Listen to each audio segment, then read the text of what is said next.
Welcome to the Bill Walton Show, featuring conversations with leaders, entrepreneurs, artists, and thinkers. Fresh perspectives on money, culture, politics, and human flourishing. Interesting people, interesting things. Welcome to the Bill Walton Show. I'm Bill Walton. Well, for all my conservative viewers who wonder why we're not producing enough quality filmed conservative entertainment, I think we're going to explore some of the answers today.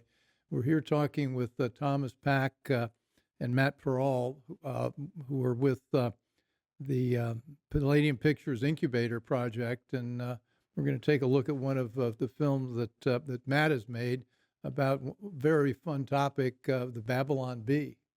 And Thomas, how did you find? You're the director of the incubator for Palladium Pictures. How do you recruit people like Matt, who's obviously got an amazing background?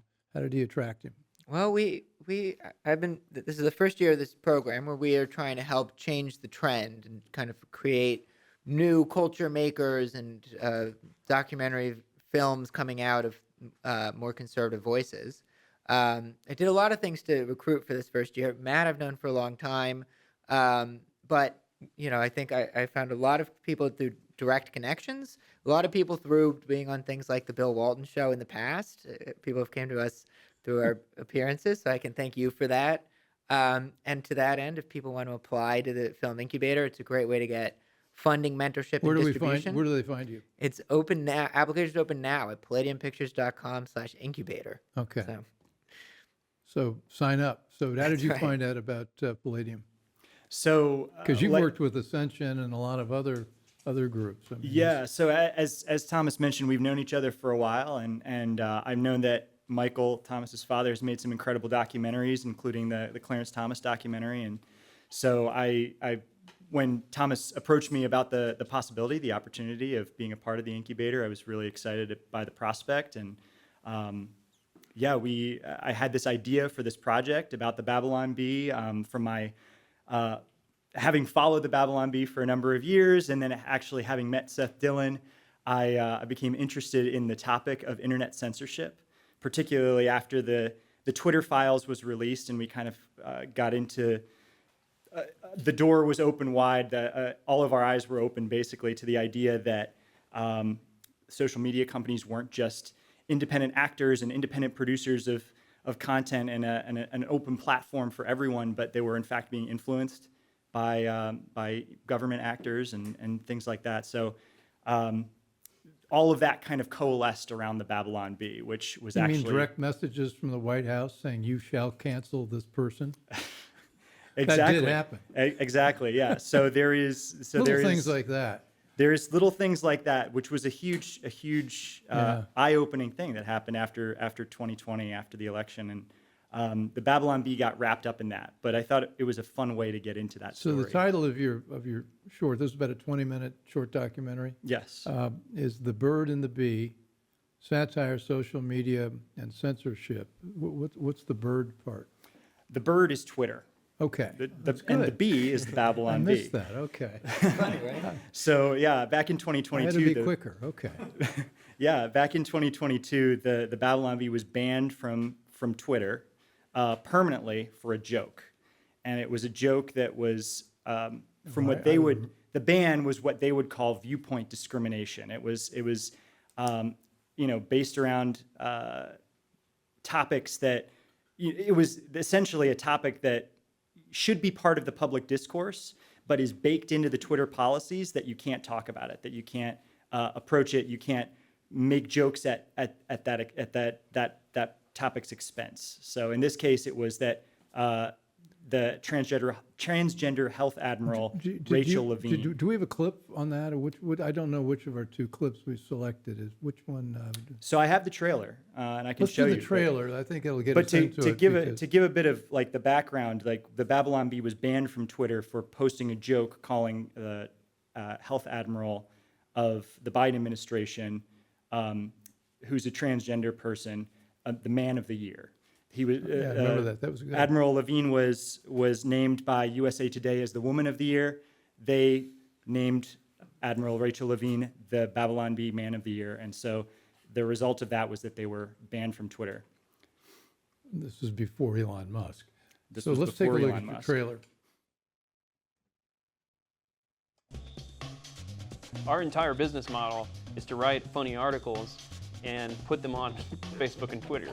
And all of a sudden, Facebook has crushed us. Twitter has removed us. Nobody can log into the Twitter account anymore. We can't post anything. It's like, what's going on? We've got a choice to make. They want us to delete this tweet.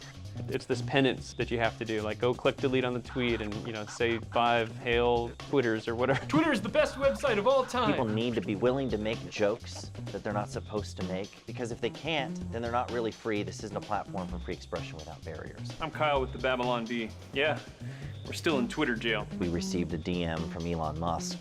He asked what our plan was. Oh, you're gonna delete the tweet and then, well, maybe I'll just buy Twitter. Oh yeah, Twitter. I thought it was a joke, like he wasn't really seriously considering buying Twitter because of this problem. But apparently he was.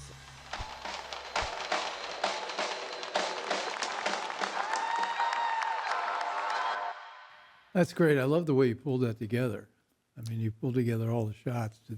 How much collaboration with these creatives did you have in choosing how you structured your film?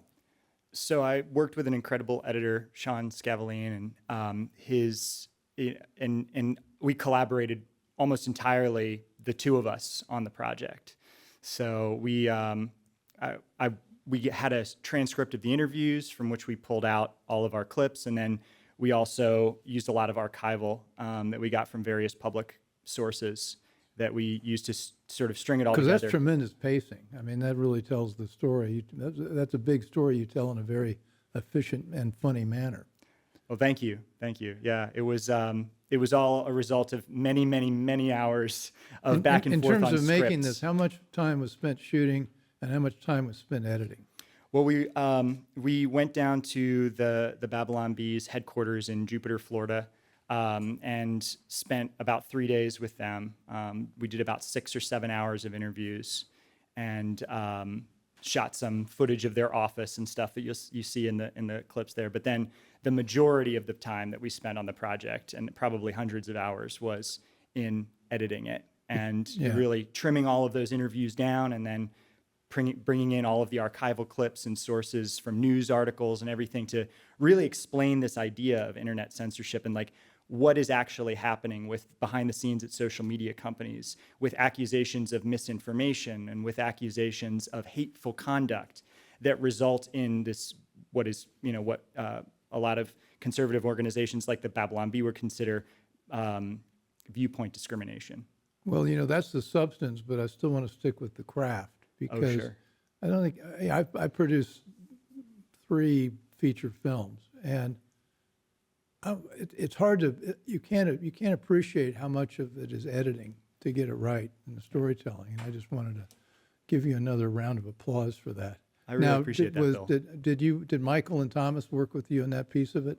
They did, yeah. So because that's where the incubator part comes in, where you got some collaborators on those decisions. That's right. So we cut the film into, we took those 6 hours of interviews and had transcripts, and then we took that and cut that into what you would call just a string out of all of those the interview clips. And we had all of this huge string out sitting in front of us, trying to figure out, okay, how do we tell this story well and efficiently? How do we focus on the thread, the narrative of the bee, having this experience and showing their character well.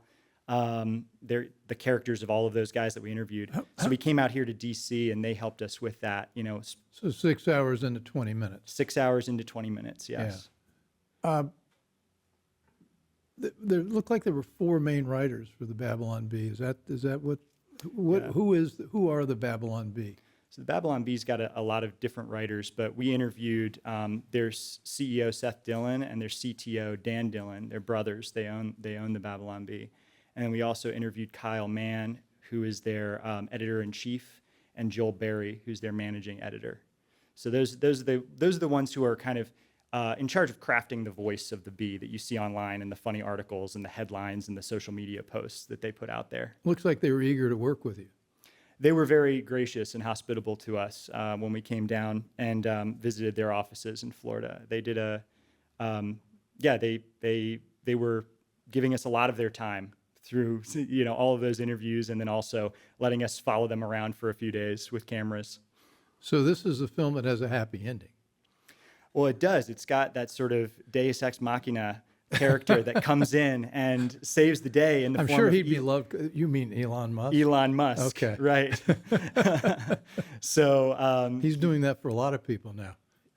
he's definitely taken a stand against this kind of censorship that we see happening on social media, and he's definitely become a voice for the fact that no matter where you stand on any one of these issues, we have to be able to talk to each other, and we have to have the freedom to talk about the issues in order to be able to come to the truth of what we're actually fighting about, what we're actually arguing about. Well, he's done that. What of the 6 hours? What didn't you put in that you wish you had? Oh, there's so many good lines and funny jokes that these guys had. Well, I can sense a second film coming here. Yeah, Joel told a story about how when Elon Musk called them to find out what's going on, why are you guys not on Twitter anymore? Why am I not seeing your jokes in my feed?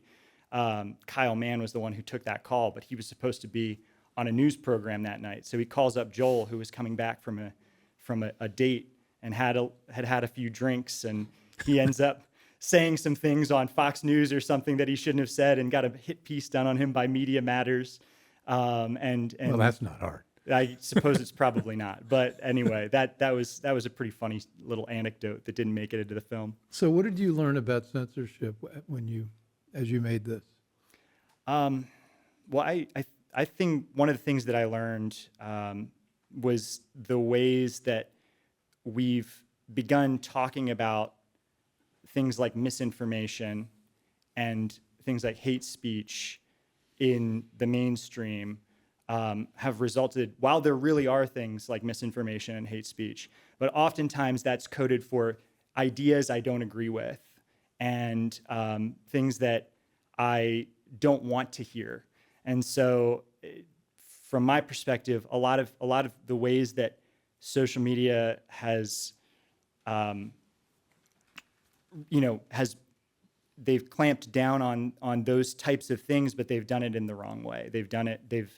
They've built policies into their platforms that are meant to crack down on hate speech and misinformation, but actually are just preventing discourse that should be happening. Well, my favorite, we've done a show on this. I can't remember the agency. It's run by a woman that's right out of Central Casting in terms of who you'd think would be a censor. But anyway, they have three terms. They have misinformation, disinformation, and malinformation. And malinformation is information that's true but doesn't fit the narrative. Mm. Yeah, So- but who determines what that narrative is? Who determines what She does. disinformation is? Right. Thomas, how did you feel about this project and as part of your showcasing Palladium? Yeah, I mean, part of the point of this program is to help tell stories that would otherwise be hard to tell, which obviously this is one.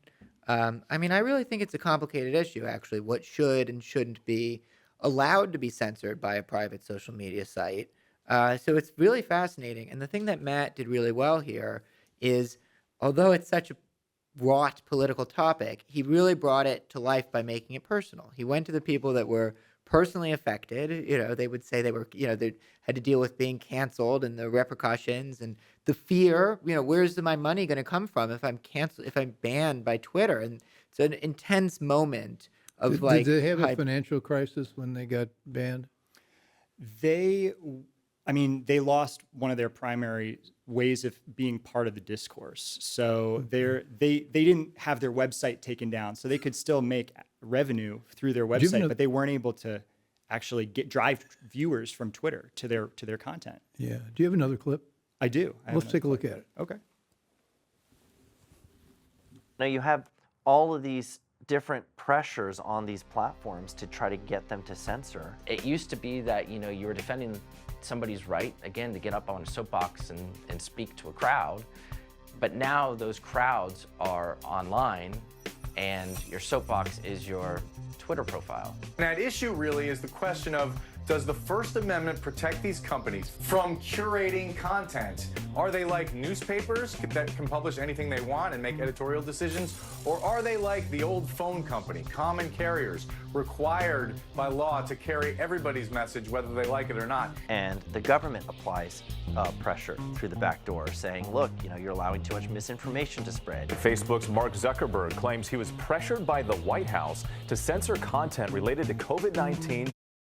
So did you get into Section 230 there? Did you all decide whether you thought that protecting the social media platforms was we ought to keep doing, or that you ought to change that?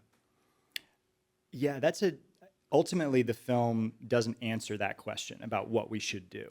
I think it raises those questions so that we can be talking about it. I know that the Bee feels that viewpoint discrimination laws should be something that we have as part of, you know, outside of those 230 protections. There should be something that gives some legal recourse to people who are discriminated against by these platforms. But it's a difficult thing, because who decides when it is a case of viewpoint discrimination and when it isn't a case of viewpoint discrimination? Who decides? And so I think it is tricky, and I think that the law needs to sort of address that and come update into the 21st century to really allow us to, as a society, grapple with this idea that, you know, we are now all online. That is our public square now. Yeah, it's thorny. And I do think, you know, so Matt doesn't come down. You're right. He lets the people in the film make their case, and they live through the story and they tell it. But one thing that is true is that Matt's film is funny. And in being funny, it does sort of remind you that comedy does matter. And it's worthwhile to have comedy be available to people.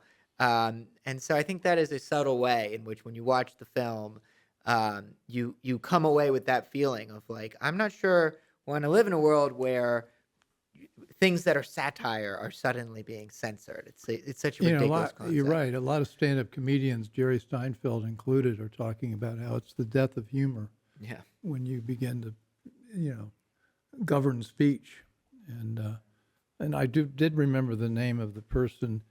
Everybody should know this name, Jen Easterly, who runs the Cybersecurity and Infrastructure Security Agency, and they've decided that speech is part of our infrastructure, and that's a pretty, you know, it's not bridges and tunnels anymore, it's speech. So that's, now hopefully with Mr. Trump taking office, Ms. Easterly will find other line of work. It could be the next film topic, Matt. Yeah, there we go. There you go. There's an expansion to be made. That's actually could be a pretty comic film, which is following her as she looks for a new job. I'm pretty sure there's a B skit about that, and I think it's about Twitter employees looking for new jobs. Yeah, there you go. Well, he lopped off 80%. It's true. Look out, federal government employees. Yeah. Well, this is great. I'm really happy that you're here, because this is a fun topic, and I think you've covered it very well in 20 minutes, and kudos.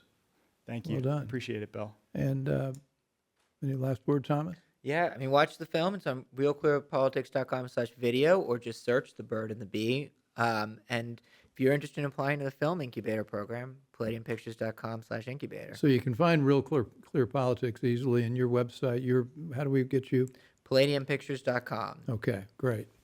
So anyway, hope you enjoyed this. We love the film-based business, and we think it's important to get our ideas out via this kind of entertaining medium. And so this is part of another series of 3 other films that we're showcasing, and hope you enjoy this conversation, and I hope even more you enjoy the films. So thanks.